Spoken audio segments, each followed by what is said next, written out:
इस दुनिया में कुछ दरवाजे ऐसे हैं जो सिर्फ जगह नहीं बदलते बल्कि इंसान की किस्मत, उसकी रूह और वजूद तक बदल देते हैं। The gate of mystical realm भी एक ऐसा ही दरवाजा है।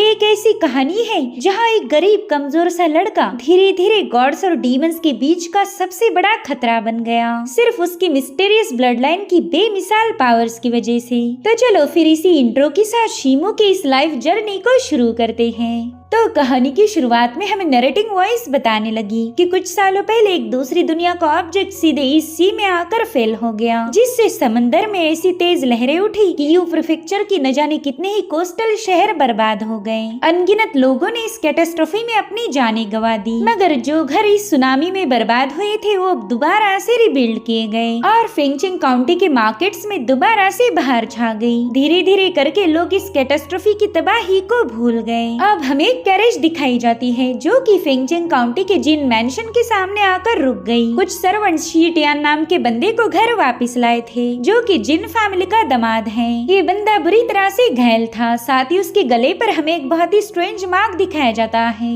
इस इंसिडेंट की वजह से पूरे मैनर में अफरा तफरी मच गई। इधर शी टियान का इलाज हो रहा था और वहीं दूसरी तरफ उसकी बेटी और वाइफ जेन उसके लिए परेशान थे और फिर उन्हें पता चला कि शी टियान की मौत हो चुकी। जो सुनते साथ ही जेन काफी ज्यादा रोने लगी। वहीं पर जिन फैमिली के पैट्रियार्क को भी ये खबर मिल चुकी थी कि उनके दामाद की मौत हो चुकी है। कैरेज के सर्वेंट्स उन्हें बताने लगे कि मास्टर शी टियान बिना परमिशन के बॉर्डर के पार गए थे और जब वो वापिस आए तब वो बुरी तरह से घायल थे। इंजर्ड होने के बाद ही उनके नेक पर वो स्ट्रेंज मार्क अपीयर हुआ था। तो ये सुनते साथ ही पैट्रियार्क ने उन्हें वहाँ से जाने की परमिशन दे दी, मगर एक बंदे ने उनका रास्ता ब्लॉक करते हुए सीधे उन तीनों का खात्मा कर दिया ताकि शी टियान के मौत का राज किसी को पता न चले। और अब हम इसी जिन फैमिली के हेड जिन चेंग को देख पाते हैं जो कि पोस्ट नेटल रेल्म की मिडिल स्टेज का वॉरियर था। वेल यहाँ पर शी टियान की वाइफ जेन इससे मिलने आई थी। वो कहने लगी कि शी टियान का एक बेटा है, तो जो चीज स्पिरिट पिल आप शी टियान को देना चाहते थे उसके बाद उसके बेटे को मिलनी चाहिए। आफ्टर ऑल वो मेरा सौतेला बेटा है। मगर चेंग के हिसाब से तो शीमो एक आउटसाइडर था। तो जेन कहती कि शी टियान मेरे हस्बैंड थे तो उनका बेटा भी मेरी ही फैमिली है। और आप ये बात मत भूले कि मेरे ही हस्बैंड 3 बॉर्डर्स के खतरनाक इलाकों में ट्रैवल करते आ रहे। उनकी ही वजह से हमारी जिन फैमिली इस फेंगचिंग काउंटी में इतनी स्ट्रॉन्ग पोजीशन को होल्ड कर पाई। तो उस चीज स्पिरिट पिल पर मेरे हस्बैंड का अधिकार था। साथ ही पैट्रियार्क ने भी खुद शी टियान से वादा किया था कि ये पिल उन्हें ही दी जाएगी। जो सुनते साथ ही चेंग काफी ज्यादा भड़क गया। वो कह रहा था कि शी टियान के मरने के बाद हमारा शी फैमिली से कोई लेना देना नहीं। हालांकि जेन ने भी ये बात क्लियर कर दी कि वो शीमो को गोद लेकर उसे एक बेहतर जिंदगी देगी। इतना ही नहीं, वो चेंग से कह रही थी कि मेरे हस्बैंड को दफनाए एक दिन भी नहीं गुजरा और तुम अभी से रिश्ते को खराब करने लग गए। अगर ये बात बाहर के लोगों को पता चली तो तुम्हारी काफी ज्यादा बदनामी हो सकती, फिर तो कोई भी जिन फैमिली के साथ वफादार नहीं रहेगा। यहाँ पर चेंग उसकी बातें सुनकर काफी ज्यादा गुस्सा हो गया और उतने में ही जिन फैमिली का 5वां बेटा जिनू वहाँ पर पहुँच जाता है। वो चेंग से कह रहा था, बड़े भाई आप अपने गुस्से को काबू में रखो, मैं पैट्रियार्क का पैगाम लेकर आया हूँ। उन्होंने क्लियरली बता दिया कि शीमो अगर आगे चलकर एक वॉरियर बन गया तो चीज स्पिरिट पिल उसे दी जानी चाहिए। अब ये फैसला होने के बाद लेडी जेन अपने सर्वेंट को शी टियान के बेटे यानी कि शीमो को जिन फैमिली में लाने का हुक्म देती है।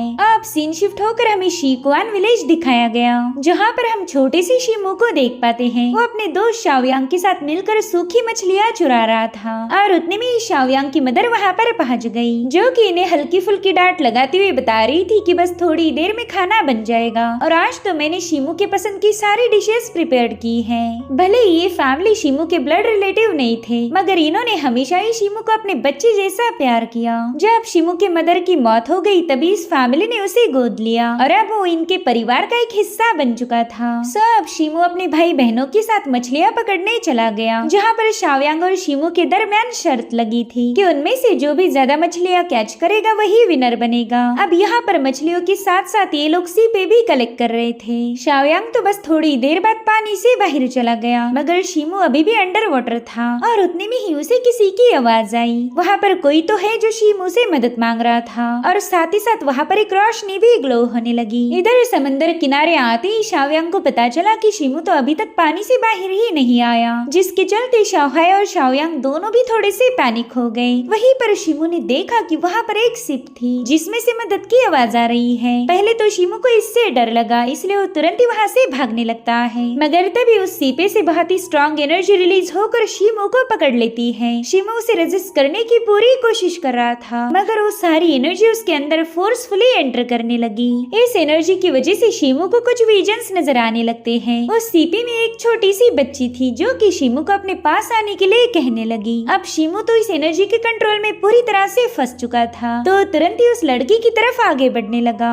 यहाँ पर शिमो अपने वेपन से उस सीपी को आजाद करने की कोशिश कर रहा था। इसमें शिमो को काफी ज्यादा तकलीफ होने लगी, साथ ही साथ पानी में ज्यादा देर तक रुकने की वजह से उसका दम घुट रहा था। लेकिन वो मिस्टीरियस लड़की उसे बार बार यही बोल रही थी कि प्लीज मुझे छोड़कर मत जाओ, और शिमो ने फाइनली उस सीपी को आजाद किया। हालांकि वो बेहोश होकर समंदर के बॉटम की तरफ पुश होने लगता है, और उसी वक्त वो मिस्टीरियस लड़की शिमो का शुक्रिया अदा करते हुए उसे एक तोहफा दे देती है। यहाँ पर शिमो को कुछ विजन्स नजर आने लगे। जब शिमो छोटा था उसी वक्त उसके फादर शिमो और उसकी मदर को अबैंडन करके वहाँ से चले गए। यहाँ पर शिमो अपने फादर को रोकने जाने वाला था, लेकिन शिमो की मदर ने उसका हाथ पकड़ लिया। शिमो रोते हुए अपने फादर से पूछ रहा था कि आप हमें छोड़कर क्यों जा रहे हो, मगर उसे कोई जवाब नहीं मिला। और उतने में ही शिमो ने अपनी आंखें खोली। जिस लड़की को उसने बचाया था वो उसे सतह की तरफ ले जा रही थी, और फाइनली जब शिमो को पूरी तरह से होश आया तब वो किनारे पर पहुंच चुका था। शाओयांग और शाओहाई तो उसके लिए काफी ज्यादा परेशान थे, और उतने में ही शिमो को उस लड़की ने दिया हुआ पल नजर आता है, तो तुरंत ही उन दोनों से पूछने लगा कि क्या तुमने उस लड़की को देखा जिसने मेरी जान बचाई थी। जो सुनकर ही शाओयांग कह रहा था कि यहाँ पर कोई लड़के नहीं, जरूर से तुझे कोई वहम हुआ होगा। जो सुनकर शिमो भी कहने लगा हाँ शायद ये कोई सपना होगा, वरना तुम लोग तो उसे देख ही लेते। जिसके बाद ये लोग दोबारा से अपने खेल कूद करते हुए घर पर पहुँच गए। लेकिन जब वो वापिस आए तब उन्होंने देखा कि वहाँ पर तो काफी सारी तोड़फोड़ हो चुकी। उन्हें लग रहा था कि शायद किसी ने उनके घर पर चोरी की होगी, मगर जैसे ये लोग डोर के पास पहुँचे वहाँ पर शाओयांग के फादर की लाश पड़ी थी, जो देखकर ही शाओहाई ने रोना शुरू कर दिया। अब इन्हें तो उनके मदर की फिक्र हो रही थी, और अब जैसे ही शाओयांग ने घर के अंदर चेक किया वो काफी ज्यादा पैनिक हो जाता है, क्योंकि वहाँ पर एक मास्क पहना हुआ बंदा था। उसने तो इन तीनों को अपनी एनर्जी से ही अंदर की तरफ पुल कर लिया। साथ ही शिमो देखता है कि उसके एडॉप्टिव मदर के गले पर तलवार लगाई गई है। तो शिमो उससे पूछ रहा था कि बताओ तुम्हें क्या चाहिए, तुम मेरी फैमिली को हर्ट क्यों कर रहे हो। जिस पर वो असासिन कह रहा था कि सवाल तो बस मैं पूछूंगा, बताओ तुम में से शिमो किसका नाम है।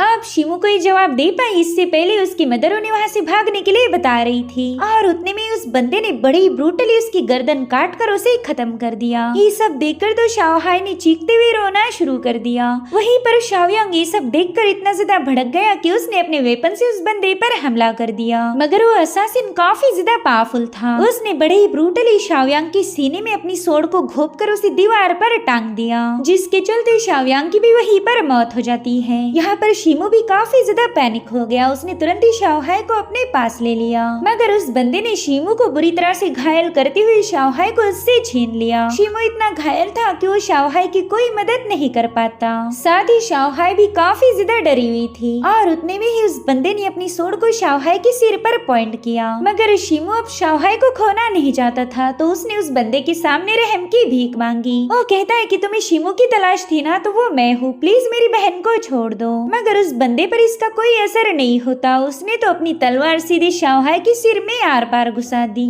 और वाकई ये सीन काफी ज्यादा ब्रूटल था। शिमो के आंखों के सामने उसकी फैमिली खत्म हो गई। बस एक ही पल में उससे उसका सब कुछ छीना गया। शाओहाई का खून उसके चेहरे पर बिखर गया था। अपने भाई की लाश, माँ का कटा हुआ गला देखकर शिमो के दिल की धड़कनें तेज हो गई। वो बस अब इस बंदे को खत्म करना चाहता था। इस पल में अगर वो मारा भी जाए तो उसे कोई गम नहीं होगा। तो शिमो गुस्से में आक्रोश करते हुए उस बंदे से कहने लगा कि तूने मुझसे मेरा सब कुछ छीन लिया, इसलिए आज मैं तुझे खत्म कर दूंगा। मगर शिमो उस तक पहुँच पाई इससे पहले उस बंदे ने अपनी तलवार सीधे उसके आर पार कर दी। इतना ही नहीं, उसने जाने से पहले वहाँ पर आग लगा दी थी। यहाँ पर शिमो उससे कहने लगा कि तुम कातिल हो, तुम यहाँ से नहीं जाओगे। मगर वो बंदा उसे अधमरी हालत में छोड़कर वहाँ से चला गया। साथ ही शिमो का वो मिस्टीरियस पर्ल भी उसकी पॉकेट से नीचे गिर गया, जिसके बाद वो पर्ल अपने आप ग्लो करते हुए सीधे शिमो की बॉडी में एंटर करता है। यहाँ पर उस पर्ल ने शिमो की इंजरीज को काफी हद तक हील कर दिया था, मगर शिमो अभी भी बेहोश पड़ा था।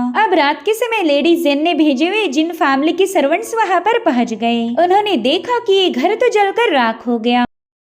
अब पता नहीं वो अपनी लेडी को क्या जवाब देंगे। वेल इनमें से मेन सर्वेंट का नाम एल्डर जिन था। वो मायूस होते हुए कहने लगे कि हमने तो यहाँ आने में काफी ज्यादा देर कर दी। और उतने में ही उन्हें शीमू का पर्ल ग्लो करते हुए नजर आया। तो ये लोग फटाफट से शीमू को उस जलते हुए घर से बाहर निकाल लेते हैं। उन्हें तो हैरानी हो रही थी कि इतना घायल होने के बावजूद भी ये बच्चा जिंदा बच गया। आफ्टर ऑल ये शी टियान का बेटा है, ये ऑर्डिनरी तो हो ही नहीं सकता। अब यहाँ पर शीमू को कुछ विजन्स नजर आने लगे। उसकी फैमिली उसे डिनर करने बुला रही थी, मगर जैसे ही शीमू घर में पहुंचा वहाँ पर कोई नहीं था। और फिर अचानक से उसके पेरेंट्स और उसके भाई बहन जख्मी हालत में उसके सामने आ गए। वो शीमू से डिमोनिक आवाज में कह रहे थे कि सिर्फ तुम्हारी वजह से हमारी फैमिली मारी गई, इसके जिम्मेदार सिर्फ तुम हो, तुमने हमसे हमारी जिंदगी छीन ली। वहीं पर शीमू चिल्लाते हुए बताने लगा कि नहीं, मैंने आपको नहीं मारा, इसमें मेरी कोई गलती नहीं थी। और तभी शीमू को होश आ जाता है। उसने देखा कि उसके बेड पर एक छोटी बच्ची बैठी हुई है। पहले तो शीमू को ये लगा कि शायद ये शाओहाय होगी, मगर वो शाओहाय नहीं थी। तो शीमू उससे पूछने लगा कि बताओ तुम कौन हो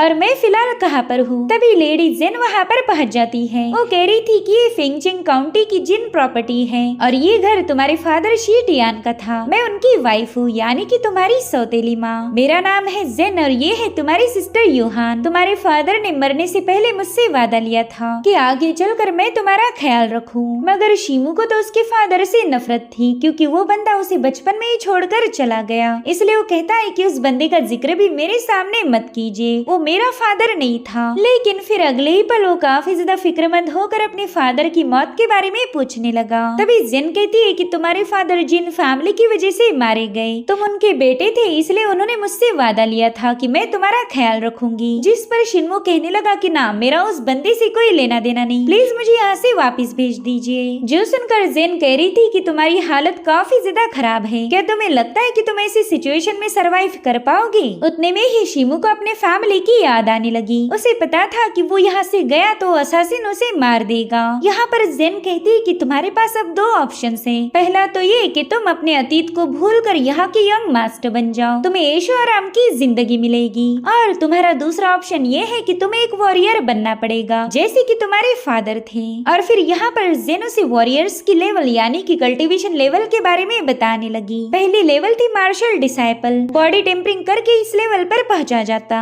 इसके बाद आती है पोस्ट नेटल वॉरियर, तीसरी है इनेट वॉरियर, चौथी है अर्थ रैंकिंग वॉरियर, पांचवी थी हेवन रैंकिंग वॉरियर, देन छठी नंबर पर थी सेंट रैंक वॉरियर एंड सबसे टॉप पर थी डिवाइन रॉल्म। तो अब जेन शीमू से कहती है कि तुम्हारे फादर तुम्हारे लिए काफी ज्यादा परेशान थे। इसकी मेन वजह ये है कि तुमने उनका पेट्रिफिकेशन डिजीज इनहेरिट किया। ये एक ऐसी बीमारी है जो तुम्हें धीरे धीरे करके खोखला बना देगी। तुम भले ही स्ट्रॉन्ग दिखोगे, मगर जैसे ये बीमारी तुम पर असर दिखाने लगे फिर तुम सरवाइव नहीं कर सकते। सो तुम्हें अगर खुद को बचाना है तो मार्शल आर्ट ही तुम्हारे पास आखिरी ऑप्शन है। कड़ी मेहनत करके तुम इस इलनेस को थोड़ा सा स्लो कर सकते हो। हमारे पैट्रियार्क ने वादा किया था कि वो तुम्हारे फादर को चीज स्पिरिट पिल देंगे और वो पिल तुम्हारे लिए काफी ज्यादा फायदेमंद साबित हो सकती। अगर तुम अपनी फैमिली का बदला लेना चाहते हो तो तुम्हें स्ट्रॉन्ग बनना ही पड़ेगा। और अब हमें 1 महीने बाद का सीन दिखाया जाता है, जहाँ पर शीमू अपनी फैमिली की ग्रेव के पास पहुँच चुका था। वो उनके सामने अपना सिर झुकाते हुए कहने लगा कि मैं शीमू इस खून के कर्जे को जरूर से उतार दूंगा, आपका कातिल जिंदा नहीं बच पाएगा।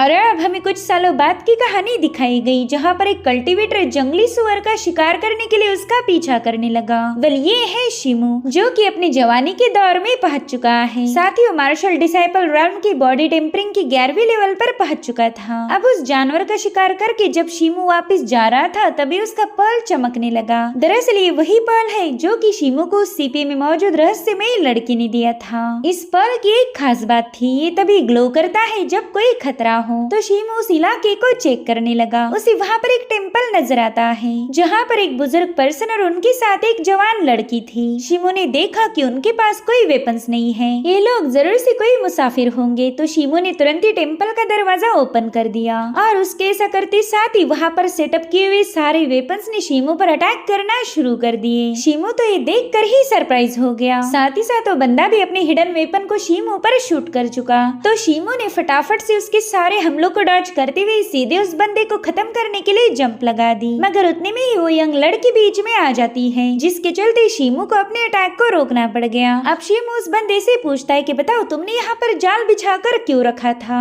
अगर मेरी जगह कोई और होता तो जरूर से इस ट्रैप की वजह से मारा जाता। जिस पर वो बंदा बताने लगा कि मैं और मेरी बेटी यहाँ से ट्रैवल कर रहे थे, मगर अचानक से तेज बारिश होना शुरू हो गई, जिसके चलते हमें इस टेम्पल में शेल्टर लेना पड़ा। हमें काफी देर से एक जंगली बीस्ट की आवाज आ रही थी, इसलिए ये जाल बिछा दिया, मगर आपने डोर को ओपन करते साथ ही वो सारे वेपन्स आप पर ही हिट हो गए, जबकि हमारा तो आपको नुकसान पहुंचाने का कोई इरादा नहीं था। यहाँ पर शिमू ने नोटिस किया कि इन दोनों के पास कोई इनर पावर नहीं, साथ ही ये दोनों भी एक दूसरे को बचा रहे थे, तो हो सकता है कि ये दोनों वाकई में फादर एंड डॉटर होंगे। इसलिए शिमू ने भी अपनी तलवार को म्यान में रख दिया और फिर शिमू ने अपने लिए डिनर का इंतजाम शुरू कर दिया। शिमू उनसे थोड़ा सा दूर बैठा था, तो इनके दरमियान के ऑकवर्डनेस को कम करने के लिए वो बंदा उसे अपना नाम बताने लगा। वो कहता है कि मैं हूँ जोंगमिंग और ये है मेरी बेटी जोंगशू। मेरे ख्याल से आप एक कल्टीवेटर हो, क्योंकि आपने बड़ी ही तेजी के साथ हमारे हमलों को डॉज किया था। जहाँ तक मैं जानता हूँ कुछ लोगों के पास स्पेशल ब्लड लाइन होने की वजह से वो काफी तेजी से इम्प्रूव कर पाते। क्या आपके पास भी कोई ब्लड लाइन है? जिस पर शिमू जवाब देते हुए कह रहा था कि मैं तो बस एक मामूली सा कल्टीवेटर हूँ। यहाँ पर शिमू ने डिनर के लिए इनवाइट करने लगा। पहले तो उन लोगों ने मना किया, मगर उन्हें इतनी ज्यादा भूख लगी थी कि उनके पेट से भी आवाजें आने लगी, तो फाइनली उन्होंने भी शिमू को ज्वाइन किया। वेल यहाँ पर मिस्टर जोंगमिंग शिमू से फेंगचेंग सिटी के बारे में पूछ रहे थे, तो शिमू ने उन्हें बता दिया कि बस इस माउंटेन को उतरते ही आप फेंगचेंग काउंटी में पहुंच जाओगे। साथ ही शिमू उनसे उनकी विजिट की वजह पूछने लगा, जिस पर जोंग बताते हैं कि वो लोग वो फैमिली के हेड से मिलने जा रहे हैं। अब ये लोग ऐसी ही बातें कर रहे थे कि तभी अचानक से उन्हें किसी डिमोनिक बीस्ट की आवाजें आने लगी, जो कि उसी टेम्पल के सामने पहुंच चुका था। तो शिमू भी फटाफट से उसका मुकाबला करने के लिए तैयार हो जाता है। उसने नोटिस किया कि ये कोई डिमोनिक बीस्ट ना होकर एक ह्यूमन था, जिसका फॉर्म पूरी तरह से डिमोनिक बन चुका है। तो अब यहाँ पर शिमू ने हवा में छलांग लगाते हुए विंड स्लैश का यूज कर उस पर अटैक कर दिया, मगर उसने देखा कि इस डीमन पर तो उसका कोई असर ही नहीं हुआ। इसलिए शिमू ने उसके साथ फाइट करना शुरू कर दी। साथ ही वो इन दोनों को बता रहा था कि आप जल्दी से यहाँ से भाग जाएं। ये डीमन काफी ज्यादा पावरफुल है, मगर उन्हें भागता हुआ देखकर वो डीमन भी उनका पीछा करने लगा। वो जोंगमिंग और जोंगशू को खत्म करने की पूरी कोशिश कर रहा था, जो देख शिमू ने अपनी एक और टेक्निक को एक्टिवेट कर दिया, जिसे क्लाउड रेंडिंग गेल कहा जाता था। लेकिन इस बार भी अंजाम सेम था, ये मूव भी उस डीमन का कुछ भी बिगाड़ नहीं पाई। उल्टा उस डीमन ने ही शिमू पर एक जोरदार पंच हिट करके उसे बुरी तरह से घायल कर दिया और अब इन दोनों में एक जोरदार क्लैश हो जाता है। यहाँ पर वो डीमन शिमू पर पूरी तरह से भारी पड़ते हुए उसे चोक करने लगा। शिमू को इसमें काफी ज्यादा तकलीफ हो रही थी, मगर वो चाहकर भी खुद को उस डीमन की गिरफ्त से आजाद नहीं कर पाता। और उतने में शिमू को बचाने के लिए जोंगमिंग ने अपनी निडल से सीधे उस डीमन के नेक पर अटैक कर दिया और फाइनली वो डीमन शिमू को छोड़कर सीधे घुटनों पर आ गया। लेकिन जोंग की हल्की सी निडल उस डीमन को मारने के लिए काफी नहीं थी, इसलिए वो डीमन गुस्से में आकर शिमू को छोड़ सीधे जोंग को मारने ही आगे बढ़ रहा था कि तभी शिमू ने उस पर बड़ी तेजी के साथ स्लैशेस रिलीज करना शुरू कर दिए। हालांकि उस डीमन के नेक के अलावा उसकी बॉडी में कोई और वीक स्पॉट नहीं था। वहीं पर एल्डर जोंग ने उस पर कई सारे ब्लास्ट भी किए, मगर इन दोनों के सारे अटैक फेल हो चुके थे। और उतने में ही शिमू ने विंड स्ट्राइक की 5वीं मूव ब्लेड ऑफ विंड का यूज करते हुए उस पर एक बहुत ही पावरफुल स्लैश रिलीज किया, जिसके चलते वो डीमन नीचे गिर गया। शिमू को लग रहा था कि शायद वो मर चुका है, इसलिए वो उन दोनों से कह रहा था कि अब हम यहाँ पर बिल्कुल भी रुक नहीं सकते। तो दोनों भी शिमू के साथ वहाँ से जाने लगे, मगर तभी उस क्रीचर ने एल्डर जोंग पर अचानक से स्नेक अटैक कर दिया। जोंगमिंग ने देखा कि उस मॉन्स्टर का हाथ सीधे उनके पेट के आर पार घुस चुका है, तो उन्होंने बहादुरी दिखाते हुए उस मॉन्स्टर के हाथ को कसके पकड़ लिया। साथ ही साथ वो शिमू से कह रहे थे कि जल्दी से इसकी गर्दन उड़ा दो, इसके बजाय ये मारा नहीं जाएगा। तो शिमू ने विंड स्ट्राइक की 6ठी मूव वार्मर ब्रेक को एक्टिवेट करते हुए सीधे उस मॉन्स्टर पर एक जबरदस्त स्लैश हिट कर दिया, जिसके चलते फाइनली उस मॉन्स्टर की गर्दन धड़ से अलग होकर वो मारा गया। यहाँ पर शिमू को उसकी बॉडी से एक टोकन मिला था, तो तुरंत ही समझ जाता है कि इसी टोकन का इस्तेमाल करते हुए इस ह्यूमन को एक क्रीचर में बदल दिया गया। वहीं पर जोंगशू अपने फादर की ऐसी हालत देखकर काफी ज्यादा रोने लगी और अब यहाँ पर जोंगमिंग शिमू को बता रहे थे कि वो फैमिली ने मुझसे वादा किया था कि वो मेरी बेटी जोंगशू की शादी उनके बड़े बेटे हुआ से कर देंगे, लेकिन हो सकता है कि मेरी मौत के बाद वो लोग अपना वादा ना निभाएं। जिसके बाद वो शिमू को अपनी जोंग फैमिली का मैकेनिस्ट मैनुअल देते हुए कहने लगे कि ये मेरी फैमिली का एक ग्रेटेस्ट ट्रेजर है, जिसे मैं तुम्हें जोंगशू का दहेज समझकर दे रहा हूँ। प्लीज मेरी बेटी का ख्याल रखना। यहाँ पर एल्डर जोंग चाहते थे कि शिमू उनकी बेटी से शादी कर ले, क्योंकि वो जान गए थे कि शिमू ही उसे सेफ रख पाएगा, मगर शिमू ने इसके लिए मना कर दिया। वो तो फिलहाल अपनी कल्टीवेशन पर ध्यान देना चाहता था। हालांकि एल्डर जोंग उसके सामने जोंगशु का हाथ थामने की रिक्वेस्ट करते हुए मारे गए। उनकी मौत के बाद तो जोंगशु पूरी तरह से अकेली पड़ गई। उसे नहीं पता था कि अब फ्यूचर में उसे और क्या क्या झेलना पड़ेगा। अब सुबह होते ही शिमू ने जोंग मिंग को दफना दिया। शिमू कहता है कि कल रात तुम्हारे फादर ने मेरी जान बचाई थी और फिर तुम्हारी जिम्मेदारी मुझ पर सौंप दी, तो मेरा भी ये फर्ज बनता है कि मैं तुम्हारा ख्याल रखूं। दरअसल मैं जिन फैमिली की लेडी जेन का एडॉप्टेड बेटा हूँ। हमारा सिटी के बाहर एक मैनर है, सो अगर तुम्हें मेरी जरूरत पड़े तो तुम कभी भी मुझसे मिलने आ सकती हो। साथ ही वो जोंगशु को उसका मैनुअल भी वापस देने लगा, लेकिन जोंगशु ने इसके लिए मना कर दिया। वो कह रही थी कि ये ट्रेजर मेरे फादर ने आपको तोहफे में दिया था, तो मैं इसे वापस नहीं ले सकती। फिलहाल मैं वो फैमिली जाना चाहती हूँ। अगर उन लोगों ने मुझे अपना लिया तो वही मेरा घर होगा। तो शिमू उसे लेकर फेंगचेंग सिटी की वो मैनर के सामने पहुँच गया। वेल यहाँ पर वो फैमिली का हेड वुटोंग जोंगशु को देखकर काफी ज्यादा खुश हो जाता है। जोंगशु उसे अपने फादर के बारे में बता चुकी थी, जो सुनकर वुटोंग भी काफी ज्यादा मायूस हो गया। वहीं पर शिमू वुटोंग और जोंगशु को अलविदा कहते हुए वहाँ से रवाना हो चुका था। उसने जोंगशु को महफूजियत के साथ वो मैनर में पहुंचा दिया था। अब हमें फेंगचेंग सिटी की गोल्डन ड्रैगन गैंग दिखाई गई, जो कि बस थोड़े बहुत पैसों के लिए लोगों को बुली किया करते थे। इनफैक्ट इस गैंग का लीडर गाओ कोई इतना ज्यादा बेरहम था कि वो उसने मारे हुए लोगों का ही फ्लेश खाया करता। और उतने में वहाँ पर ब्लैक फॉक्स क्लैन के लोग पहुँच जाते हैं, जिनके लीडर का नाम था फेंगली। वो गाओ कोई से कहने लगा कि निवाला उतना ही लेना चाहिए जितना तुम चबा सको, वरना बेवजह तुम्हारा पेट एक्सप्लोड होगा। वेल इन दोनों क्लैंस में बिल्कुल भी नहीं जमती थी, तो गाओकुई और फेंगली के दरमियान मुकाबला शुरू हो गया। यहाँ पर फेंगली उसे बता रहा था कि ये इलाका मेरे अंडर आता है, तो तुम यहाँ के लोगों को बेवजह परेशान नहीं कर सकते। अब यहाँ पर फेंगली उस पर अटैक कर पाई इससे पहले ही जिन मार्शल हॉल के लोग पहुँच गए। उन्होंने फेंगली पर अटैक करते हुए उसे नीचे पटक दिया। तो अब इसी मौके का फायदा उठाते हुए गाओकुई फेंगली पर अटैक करने वाला था, मगर तभी उसके अटैक को अचानक से ही डिस्ट्रॉय किया गया। दरअसल वहाँ पर एक मास्क पहना हुआ वॉरियर पहुँच चुका था। इस बंदे को फियर्स फिस्ट के नाम से भी जाना जाता है, जो कि फेंगली का अच्छा दोस्त भी था। तो अब उसने वहाँ आकर अपने एक ही जोरदार पंच में जिन मार्शल हॉल के बंदों को निपटा दिया। इतना ही नहीं, उसने अपनी स्पिरिचुअल पावर्स का एक्सप्लोजन करते हुए गाओकुई के सभी चमचों को नीचे पटक दिया था। साथ ही साथ उसने गाओकुई पर भी जोरदार पंचेस हिट कर दिए, जिससे वहाँ पर एक जोरदार एक्सप्लोजन होकर सब कुछ शांत हो गया। अब सीन शिफ्ट होकर हमें ब्लैक फॉक्स क्लैन का मेंशन दिखाया जाता है, जहाँ पर फेंगली फियर्स फीस्ट का शुक्रिया अदा करते हुए उसे कुछ स्पिरिचुअल स्टोन्स गिफ्ट के तौर पर दे देता है। साथ ही वो फियर्स फिस्ट से उसका क्लैन ज्वाइन करने की रिक्वेस्ट करने लगा, लेकिन उस बंदे ने ऐसा करने से मना कर दिया। वो कह रहा था कि मैं तुमसे ये पैसे भी नहीं लेना चाहता, लेकिन मुझे अपनी कल्टीवेशन को इम्प्रूव करने के लिए ढेर सारी पिल्स और हर्ब्स की जरूरत पड़ेगी, तो तुमने दिए हुए पैसों से मेरी हेल्प हो जाएगी। यहाँ पर वो फेंगली से कहने लगा कि मैंने तुम्हें एक बंदे को ढूंढने का काम दिया था, क्या तुम्हारे पास उसकी कोई अपडेट है? तो फेंगली उसे एक स्केच दिखाते हुए कहने लगा कि तुमने बताए हुए डिस्क्रिप्शन की मदद से मैंने ये स्केच बनवाई थी और इसे मेरे कुछ भरोसेमंद लोगों के हवाले कर दिया। जैसे मुझे इस बंदे की कोई खबर मिलेगी मैं जरूर से तुम्हें कांटेक्ट करूंगा। तो फियर्स फिस्ट उसे एक वेपन बनाने के लिए फेवर मांगता है। उस वेपन को बनाने में ढेर सारा रिफाइंड आयरन लगने वाला था, तो फियर्स फिस्ट ने तुरंत ही 2 स्टोरेज पाउच उसे ऑफर कर दिए, जिसके बाद फियर्स फिस्ट वहाँ से रवाना हो गया और वो जिस लेन से गया था वहीं से हम शिमू को बाहर आता हुआ देख पाते हैं। यहाँ पर उसका पेट्रिफिकेशन इलनेस पूरी तरह से उस पर हावी हो गया था। अगर इस इलनेस को काबू करना है तो शिमू को जल्दी से ब्रेक थ्रू करना पड़ेगा। जिसके बाद हमें लियोफिंग मार्शल हॉल का सीन दिखाया गया, जहाँ पर विंड स्ट्राइक के 13 फॉर्म्स के बारे में हमें बताया जाता है। हम देख पाते हैं कि शिमू विंड स्ट्राइक के फॉर्म्स को काफी अच्छे से मास्टर कर चुका। इस टेक्निक में एक कल्टीवेटर विंड पावर का इस्तेमाल करते हुए अपने ओपोनेंट को धूल चटा सकता।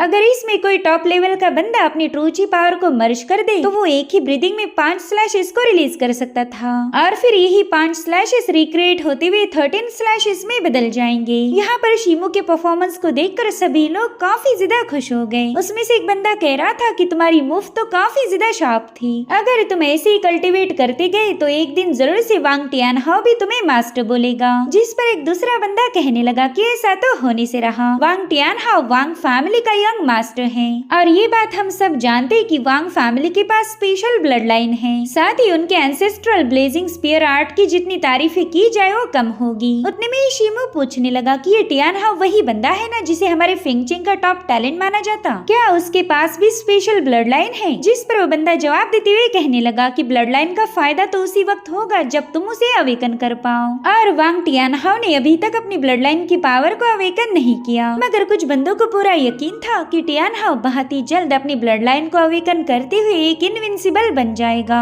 अब इन डिसाइपल्स की ऐसी ही बहसबाजी चली रही थी कि तभी वहाँ पर ली कांगहाई पहुँच गए। वे लियोफिंग मार्शल हॉल के मास्टर थे। साथ ही साथ इन्होंने कल्टीवेशन की पोस्टनेटल वॉरियर के अर्ली स्टेज को भी अचीव कर लिया। वो अपने डिसाइपल्स से कहने लगे कि अगर तुम्हें काइयुआन मार्शल एकेडमी में एंटर करना है तो तुम्हारे पास ब्लड लाइन हो या ना हो इससे कोई फर्क नहीं पड़ेगा, तुम्हें तो बस हार्ड वर्क करना होगा। अगर तुम में से किसी ने भी 4 हॉल टूर्नामेंट में फर्स्ट प्लेस हासिल किया तो मुझे काफी ज्यादा खुशी होगी। अपने मास्टर की ये सारी बात सुनकर वो लोग तुरंत ही प्रैक्टिस करने रवाना हो गए। यहाँ पर मास्टर कांगहाई शिमू से पूछते कि बताओ तुम बॉडी टेम्परिंग की कौन सी लेवल पर पहुँच चुके हो? तो शिमू ने उन्हें बता दिया कि वो अब 11वीं लेवल पर आ चुका है, जो सुनते साथ ही कांगहाई इम्प्रेस हो गए। वो कहते हैं कि तुमने तो बहुत ही कम वक्त में इस लेवल को अचीव किया। तुम सिर्फ हमारे लियोफिंग मार्शल हॉल की नहीं बल्कि इस फिंगचिंग काउंटी के रियल टैलेंट हो। अब तो मुझे पूरी उम्मीद है कि इस साल होने वाले 4 हॉल कॉन्टेस्ट में तुम एक शानदार जीत हासिल करोगे। जो सुनते साथ ही शिमू उनका शुक्रिया अदा करने लगा,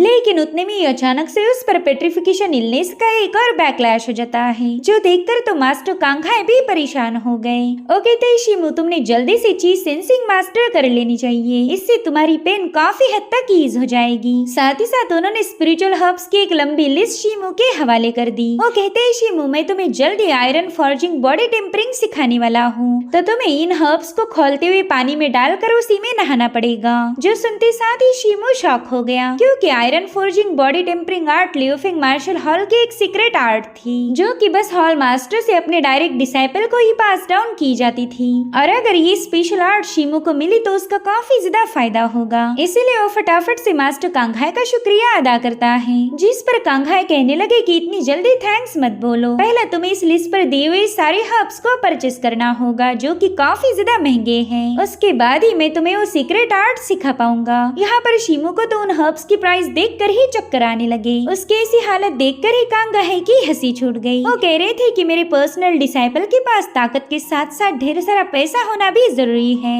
बस एक बार तुम इस आर्ट को मास्टर करो, फिर हमारा लियोफिंग मार्शल हॉल भी तुम्हारा सपोर्ट करेगा। आप सीन शिफ्ट होकर हम शिमू को देख पाते, जो कि अपने घर के रूफ पर लेटकर उसी लिस्ट को चेक कर रहा था। वो कहता है कि हर्ब्स तो ऑलरेडी काफी ज्यादा एक्सपेंसिव हैं, ऊपर से मुझे लगातार 3 महीनों तक इन्हीं का यूज करके नहाना होगा। अब 3 महीने तो दूर ही रहे, मैं तो 1 महीने के अंदर ही कंगाल हो जाऊंगा। है ऊपर वाले, पता नहीं मैं इतने सारे पैसे कैसे जमा करूँ। और उतने में उसकी एडॉप्टिव सिस्टर यूहान वहाँ पर पहुँच गई। बल ये बंदी फिलहाल बॉडी टेम्परिंग की 7वीं लेवल पर पहुँच चुकी थी। वो कहती भाई क्या आप दोबारा से पैसों के लिए परेशान हो? जिस पर शिमू कहने लगा कि वो सब छोड़ो, पहले तुम ये बताओ कि तुम बार बार मुझसे मिलने क्यों आती हो? अगर मास्टर जिन को पता चला तो तुम्हें फिर से डांट लगाएगा। लेकिन यूहान को तो इससे कोई फर्क नहीं पड़ने वाला। वो कहती कि आप कभी भी किसी से मदद नहीं मांगते, इसलिए मैं खुद ही चली आई। अब ये पैसे लेकर आप इन हर्ब्स को परचेस कर सकते हो। वैसे भी iron forging body tempering art को मास्टर करने के लिए आपको ढेर सारे हर्ब्स की जरूरत पड़ेगी, तो फिलहाल के लिए इसमें काम चला लीजिए। अगर ये भी कम पड़ गए तो मैं कुछ और जुगाड़ कर लूंगी। यहाँ पर शिमू पैसे तो लेना नहीं चाहता था, मगर उसे अपनी जरूरत की वजह से मजबूर होकर इसे एक्सेप्ट करना पड़ा।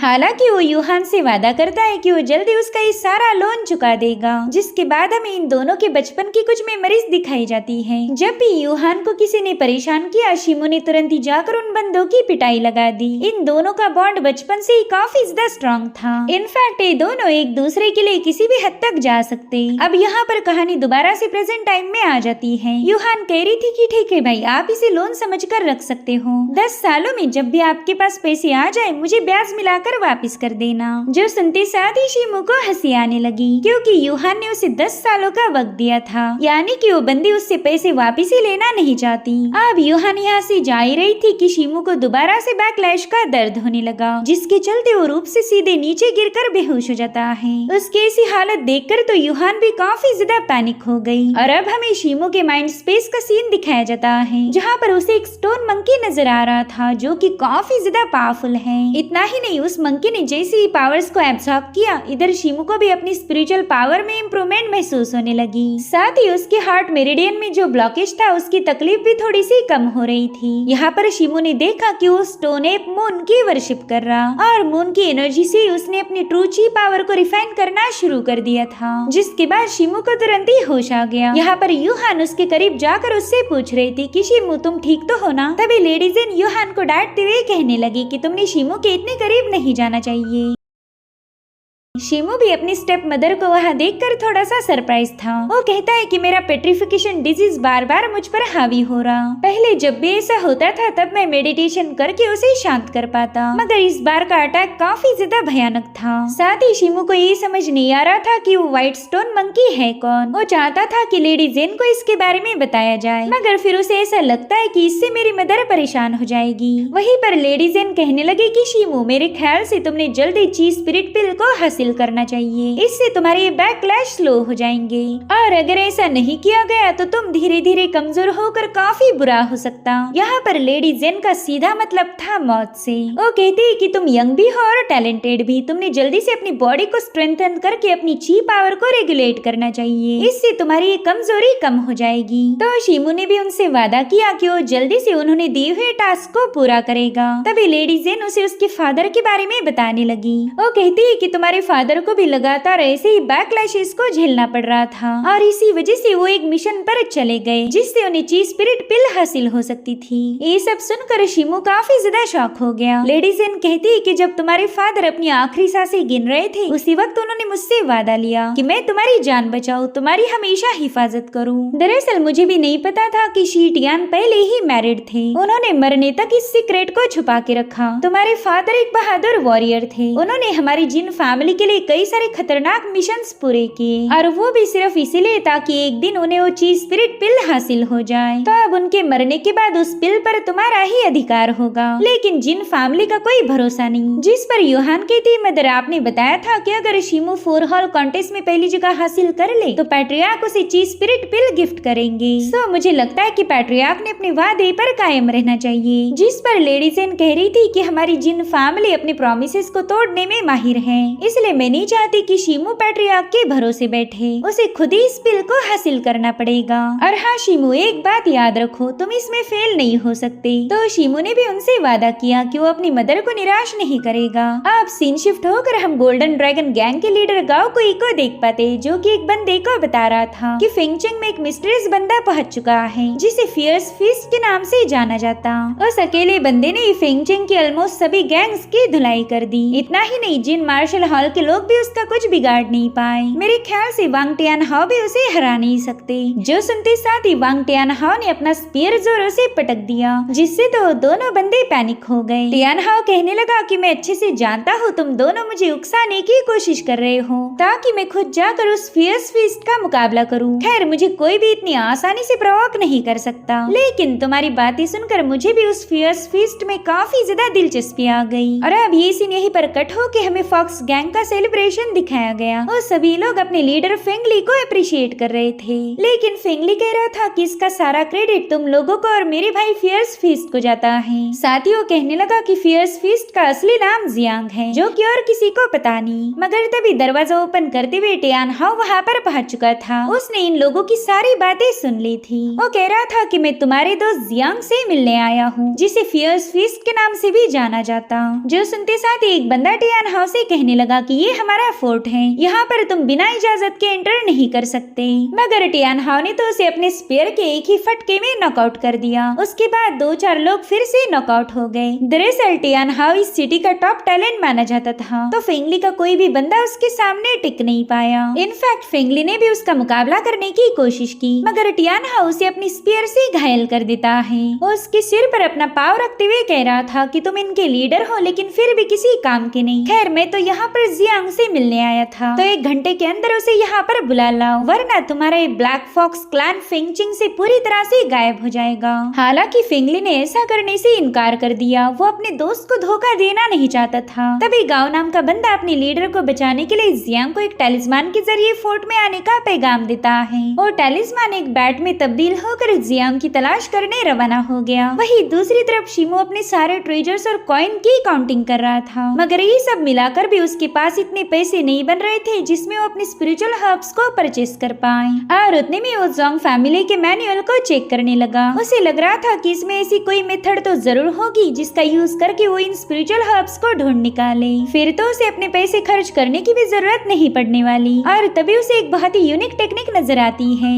इसे mysterious art of dual cultivation भी कहा जाता था। शिमू सोचता है कि आर्ट तो काफी ज्यादा अलग है, इसमें एक पार्टनर की जरूरत पड़ेगी। जब इन दोनों की एनर्जी कनेक्ट हो जाए तब चीज सेंसेशन फास्ट हो जाएगा, लेकिन इस आर्ट को परफॉर्म करने के लिए उसे एक पार्टनर की जरूरत पड़ेगी। इसलिए शिमू उस मेथड को नजरअंदाज करते हुए दूसरी टेक्निक को चेक करने लगा। यहाँ पर उसे गोल्डन सिल्क माउस की एक ड्राइंग नजर आई। ये चूहा पहाड़ी इलाकों में पाया जाता था और तो और ये रेयर हर्ब्स को ढूंढने में माहिर है। साथ ही इस गोल्डन माउस को कैसे कैच करना है इसका तरीका भी उस मैनुअल में दिया गया था। और उतने में वो मैजिकल बैट वहाँ आकर शिमू को ब्लैक फॉक्स क्लैन में आने का पैगाम देती है। इधर टियान हाउ शराब पीते हुए टाइम पास कर रहा था। वो कहता है कि तुम लोगों ने मुझसे 1 घंटे की मोहलत मांगी थी जो कि अब पूरी हो चुकी है, इसलिए चलो अब दोबारा से मार खाने के लिए तैयार हो जाओ। जो सुनते साथ ही गांव ने सीधे जाकर टियान हाउ पर अटैक करने की कोशिश की, मगर टियान हाउ ने उसका हाथ मरोड़ते हुए उसे एक जोरदार लात मार दी। जो देख फेंगली ने भी टियान हाउ पर हमला कर दिया, मगर उसकी भी ये कोशिश नाकाम रही। फेंगली उससे कह रहा था कि तू हमारे दोस्त जियांग को कोई नुकसान नहीं पहुंचाएगा, अगर तुझे किसी को खत्म करना ही है तो मुझे कर दे। अभी सुनते साथ ही टियान हाउ तेवर दिखाते हुए कहने लगा कि तू तो काफी ज्यादा जिगर वाला है, चल मैं तेरी एक ख्वाहिश पूरी करता हूँ। इतना कहते साथ ही टियान हाउ उस पर अटैक करने के लिए अपनी स्पीयर को लेकर रवाना हो गया, मगर तब तक जियांग की वहाँ पर एंट्री हो चुकी थी। उसने बड़ी ही तेज रफ्तार के साथ एक ही पुश में उसे काफी पीछे ढकेल दिया। इधर फेंगली अपने दोस्त को वहाँ देखकर परेशान हो जाता है, लेकिन जियांग उससे कह रहा था माफ करना मेरे दोस्त, मुझे यहाँ आने में थोड़ी सी देर हो गई। टियान हाउ कहने लगा जियांग मैं तेरा ही इंतजार कर रहा था। वहीं पर फेंगली जियांग को बताने लगा कि ये बंदा वांग फैमिली का यंग मास्टर है, साथ ही इसकी ब्लेजिंग फायर स्पीयर टेक्निक का कोई तोड़ नहीं, तो इससे थोड़ा सा केयरफुल रहो। जो सुनकर जियांग टियान हाउ से कहने लगा कि तुम तो एक रेपुटेशन वाले बंदे हो, तो फिर तुम इस छोटे से क्लैन को परेशान क्यों कर रहे? एक महान योद्धा को ऐसी काम शोभा नहीं देते। जिस पर टियान हाउ कह रहा था कि तुम्हारे जैसे स्ट्रॉन्ग बंदे को चैलेंज करने के लिए ऐसे हथकंडे अपनाने पड़ते। खैर अब तुम यहाँ पर आई गए हो तो मुझे इन कमजोरों को परेशान करने की कोई जरूरत नहीं। और इतना कहते साथ ही टियान हाउ ने अपने पावर्स को एक्टिवेट कर दिया। उसका स्पीड तो काफी गजब का था, मगर जियांग भी कुछ कम नहीं, उसने उतनी ही तेज रफ्तार के साथ उसके हर एक मूव को डॉज करना शुरू कर दिया। वैसे तो उसके पास कोई वेपन नहीं, मगर बिना वेपन के भी वो टियान हाउ की तेज तर्रार मूव को फेस करता है। तो अब टियान हाउ ने अपनी ब्लेजिंग फायर स्पिरिट टेक्निक की फर्स्ट मूव प्रायरी फायर का इस्तेमाल करते हुए आगे बढ़ने लगा। तो उसकी इस मूव को करारा जवाब देने के लिए जियांग ने स्टोन शैटरिंग फिस्ट की हेवन शेकिंग स्ट्राइक का यूज किया। इन दोनों की मूव में एक जोरदार क्लैश हो चुका था, जिससे दोनों भी पीछे की तरफ ढकेले गए। जियांग कह रहा था कि तुम्हें फेंगचेंग के नंबर 1 मार्शल डिसाइपल का टाइटल ऐसे ही नहीं मिला, तुमने वाकई अपनी काबिलियत साबित कर दी।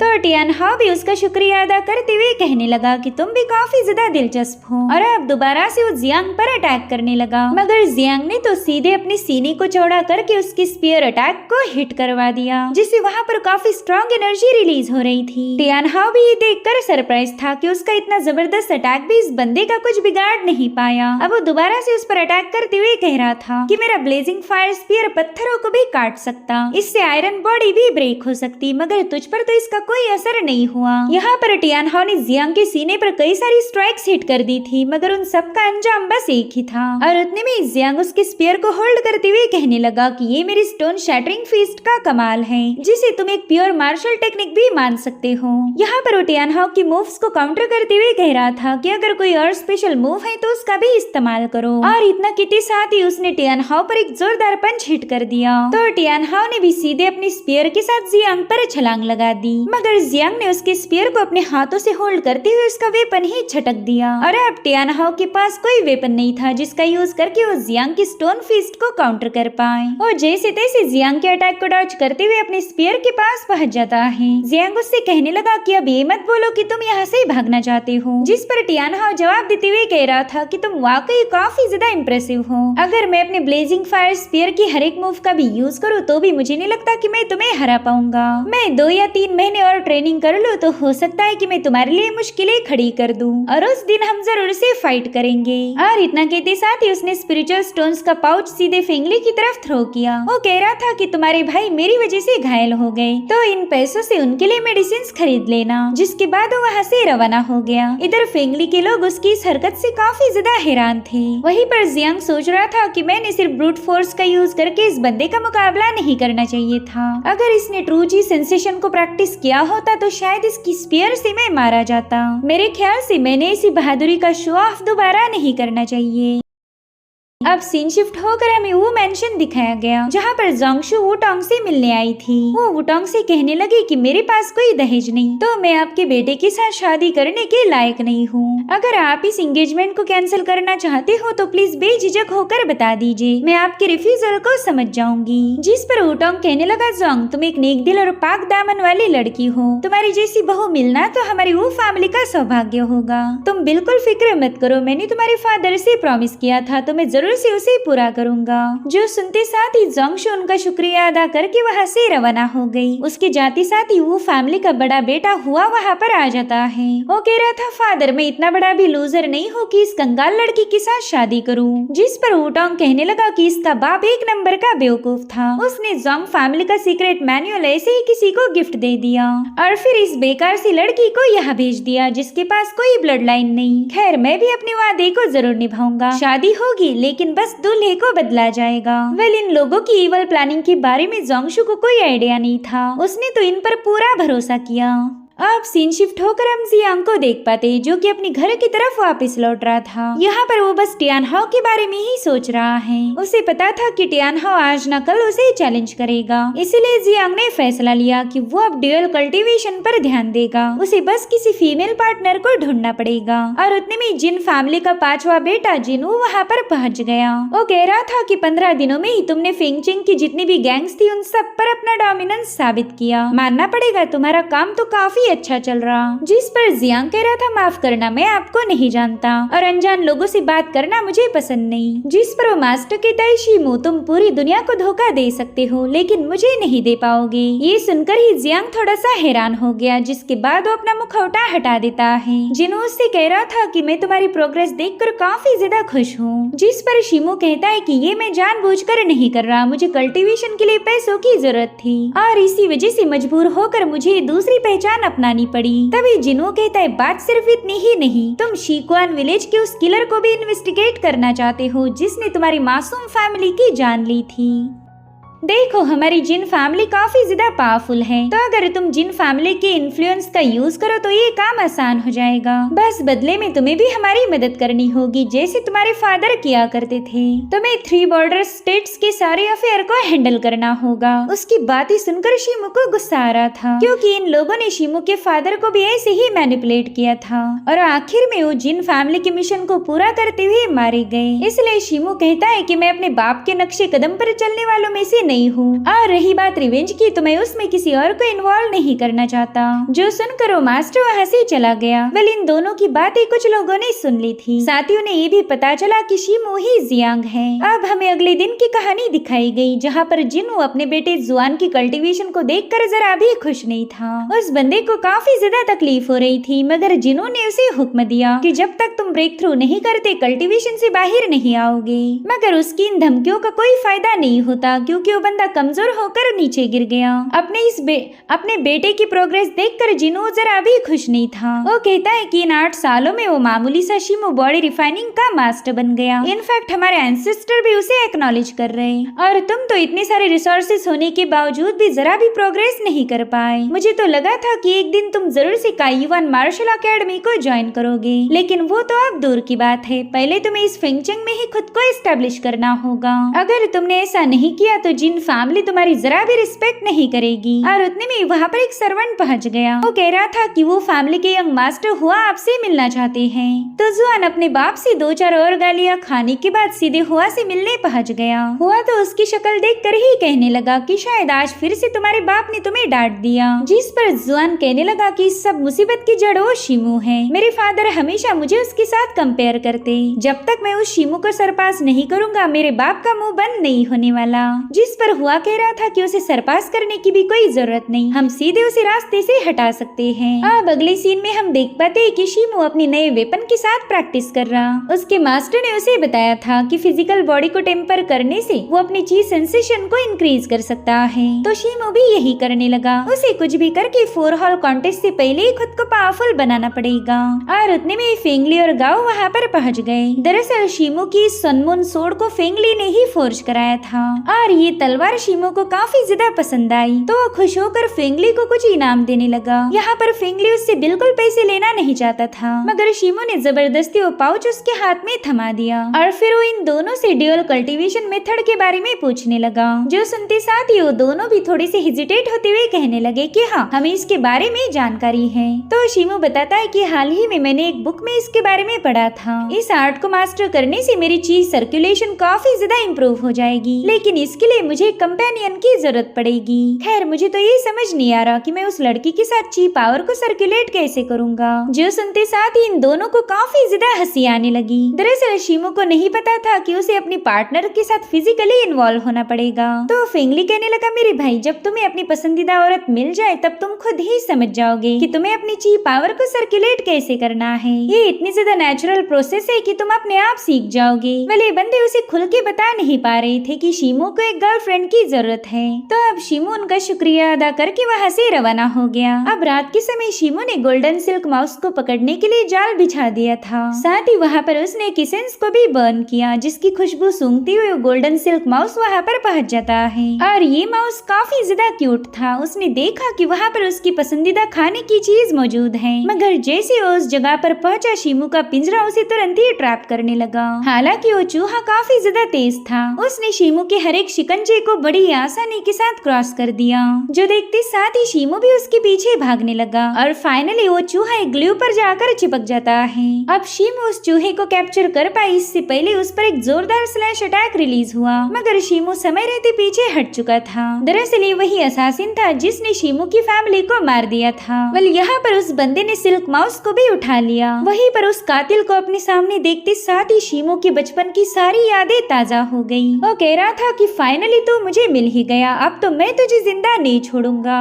और इतना कहते साथ ही शीमू ने अपनी सनमून सोर्ड से उस पर एक स्लैश रिलीज कर दिया, मगर वो बंदा उसे बड़ी आसानी के साथ डिस्ट्रॉय कर देता है। यहाँ पर शीमू ने उस पर मुसलसल हमले करना शुरू कर दिए, मगर वो बंदा तो शीमू की मूव्स को देखे बिना ही उसके सारे हमलों को काउंटर कर रहा था, जिसके बाद वो शीमू को पीछे पुश करके वहाँ से जाने ही वाला था। लेकिन तभी शीमू ने विंड स्ट्राइक के छठे फॉर्म आर्मर ब्रेक का इस्तेमाल करते हुए उस पर हमला कर दिया। हालांकि इसका भी उस बंदे पर कोई खास असर नहीं हुआ। साथ ही साथ उस बंदे ने शीमू से तंग आकर वहाँ पर अपनी आइस पावर को रिलीज कर दिया, जिससे शीमू भी फ्रॉस्ट में जकड़ चुका था। अब वो चाहकर भी इस असासिन के हमले को रोक नहीं पाएगा। लेकिन इससे पहले कि वो बंदा शीमू पर हमला कर पाए, उस पर एक जोरदार स्लैश रिलीज होकर उसे काफी पीछे ढकेला गया। दरअसल वहाँ पर एक खूबसूरत लड़की की एंट्री हो चुकी थी। वो कहती, कोल्ड एबिस, तुम इतने ताकतवर होकर भी एक बच्चे पर हमला कर रहे हो, तुम्हें तो शर्म आनी चाहिए। मैं तो कई दिनों से तुम्हारी तलाश कर रही थी और आखिरकार तुम मुझे मिल ही गए। जिस पर वो बंदा कह रहा था कि तुम मेरी बात मानो या ना मानो, लेकिन यून की मौत से मेरा कोई कनेक्शन नहीं। वेल, इस बंदी का नाम था साओशुई और इसकी कोल्ड एबिस के साथ पुरानी दुश्मनी है। तो उसने कोल्ड एबिस को घायल करने के लिए वहाँ पर आइस का एक बहुत बड़ा टोर्नेडो क्रिएट कर लिया। वहीं पर कोल्ड एबिस ने भी अपनी मूव का इस्तेमाल करते हुए उस बंदी पर आइस लाइंसेस से हमले करना शुरू कर दिए।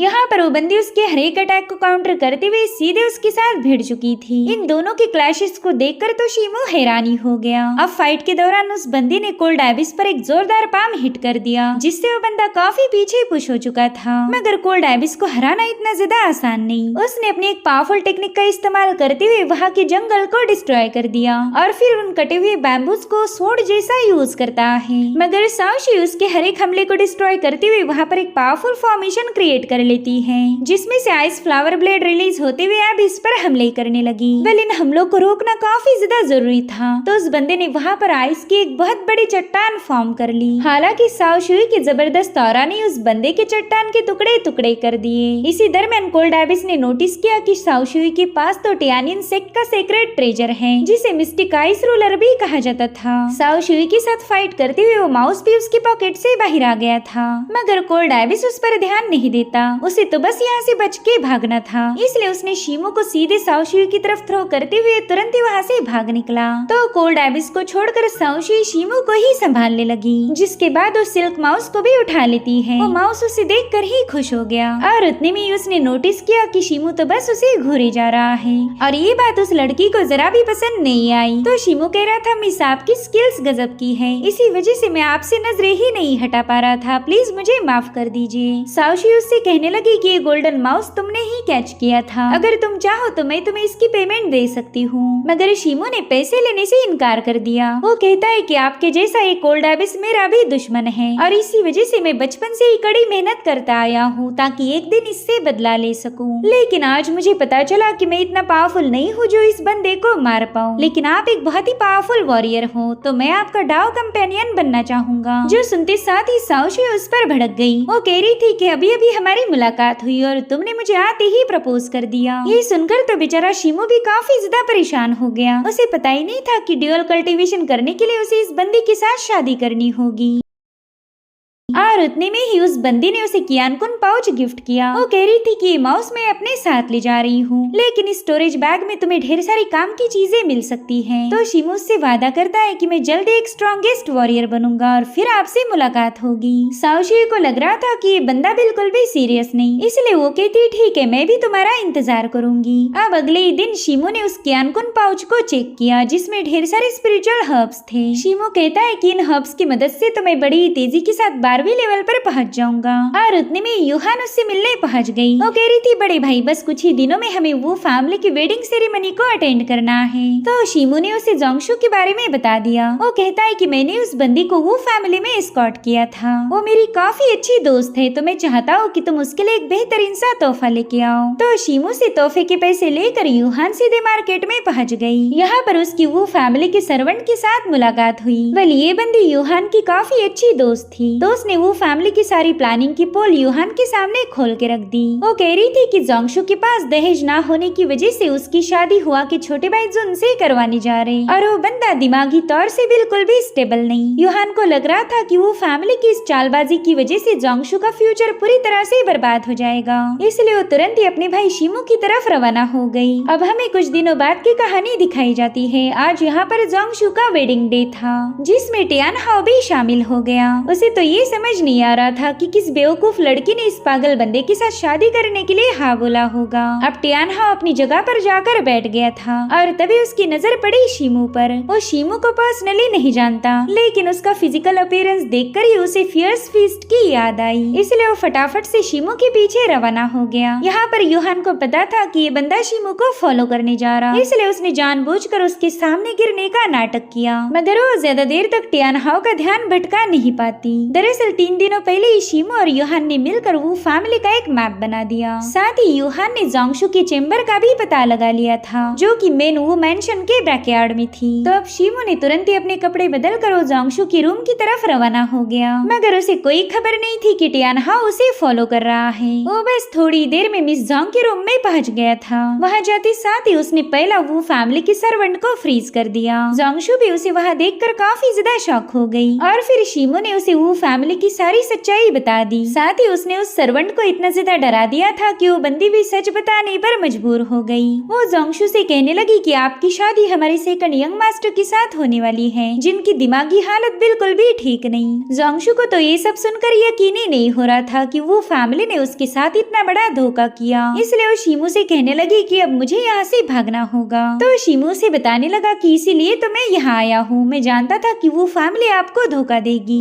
और अब वो दोनों सीधे उस चेम्बर से बाहर आ गए, मगर उतने में शिमू पर ब्लेजिंग फायर से अटैक हो गया जिसे शिमू ने अपने डबल स्लैशेस के साथ डिस्ट्रॉय कर दिया। टियान हाओ कहता है जियांग मुझे तो लगा था कि तुम एक बहादुर योद्धा हो, मगर आफ्टर ऑल तुम भी एक किडनैपर निकले, सच बताओ तो तुमने मुझे डिसअपॉइंट किया। और इतना कहते साथ ही टियान हाओ ने उस पर हमले करना शुरू कर दिए। यहाँ पर वो अपने स्पीयर से वार करके शिमू को काफी पीछे पुश कर चुका था। वहीं पर शिमू इस बंदे के साथ फाइट करना नहीं चाहता, वो तो बस वो फैमिली की यहाँ आने से पहले जोंगशू को ले जाना चाहता था, मगर टियान हाओ तो उसकी एक भी सुनने के मूड में नहीं है। तो मजबूर होकर शिमू ने भी उसके साथ फाइट करना शुरू कर दी। उन दोनों में एक जोरदार क्लैश हुआ था जिसकी आवाज हॉल तक भी पहुंच गई। उस आवाज को सुनकर ही मेहमान थोड़े से पैनिक हो जाते हैं। तो वुटोंग ने हुआ को बैकयार्ड चेक करने के लिए भेज दिया। वहीं पर यूहान भी समझ गई थी कि जरूर से उसका भाई किसी के साथ फाइट कर रहा है, इसलिए वो तुरंत ही हुआ को रोकते हुए कहने लगी कि तुम दुल्हन को लाने जा रहे हो ना, तो प्लीज मुझे भी अपने साथ ले चलो। मगर हुआ ने ऐसा करने से मना कर दिया।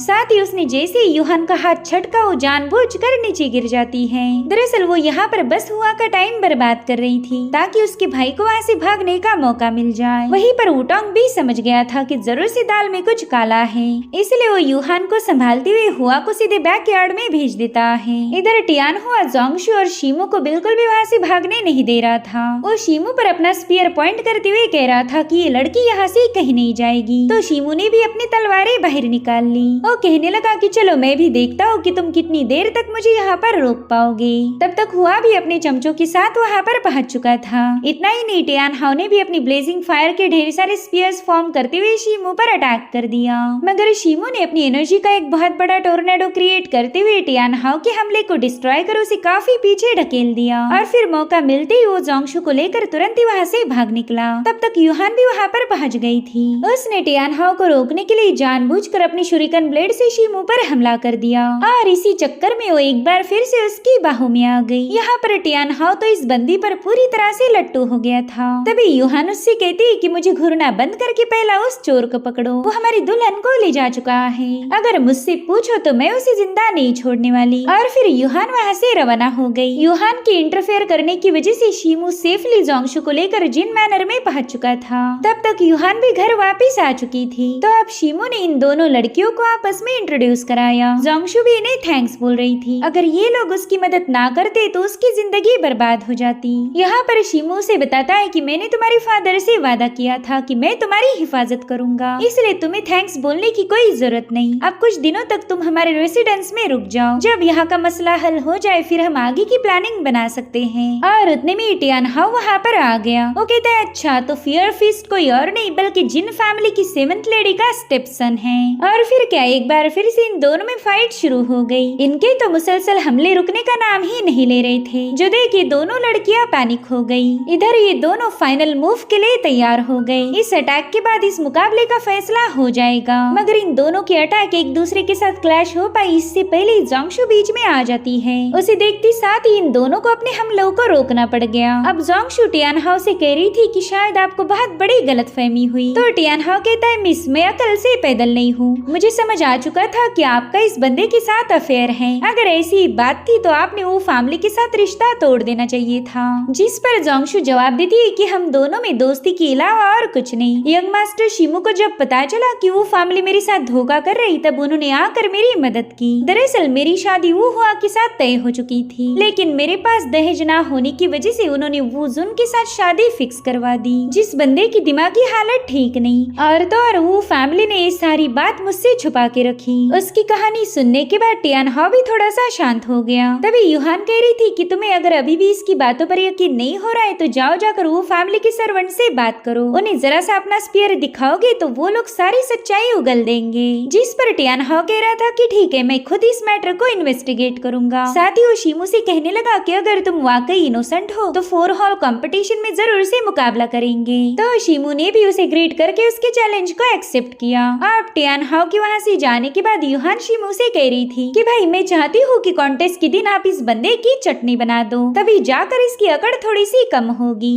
और अब हमें वो मैनर का सीन दिखाया गया जहाँ पर वुटोंग गोल्डन ड्रैगन गैंग के लीडर को डांट रहा था। वो कहता है कि हर महीने तुम्हारी पेमेंट कम हो रही, बताओ इसका क्या रीजन है। तो गाओकुई कह रहा था कि ब्लैक फॉक्स क्लैन का इन्फ्लुएंस काफी तेजी के साथ बढ़ रहा है। उस फियर्स फीस्ट का सपोर्ट होने की वजह से वो लोग पूरी तरह से अनकंट्रोल हो गए और इसी वजह से मैंने अपने कुछ बंदों के जरिए फियर्स फीस्ट पर नजर रखी और मुझे पता चला कि वो बंदा जिन फैमिली की 7वीं लेडी का बेटा शिमू है। जो सुनकर ही वुटोंग उस पर भड़क गया। वो कह रहा था कि जिन फैमिली इस फेंगचिंग की सबसे बड़ी मर्चेंट है, भला वो लोकल गैंग्स के साथ इन्वॉल्व क्यों होंगे। जिस पर गाओकुई बताने लगा कि ना इसमें जिन फैमिली का कोई हाथ नहीं, लेकिन उनके 5वें मास्टर ने फियर्स फीस्ट की पहचान को ऑन द स्पॉट रिवील कर दिया। वो लोग 3 स्टेट बॉर्डर के बिजनेस के बारे में बात बात कर रहे थे, जो सुनते साथ ही वुटांग की आंखें चमक उठी। वो गाओकुई से कहने लगा कि शिमो और थ्री बॉर्डर स्टेट के बारे में और इन्फॉर्मेशन हासिल करो। वेल, जिन फैमिली की इस बॉर्डर के साथ क्या मिस्ट्री है, ये कहानी में आगे रिवील होगा।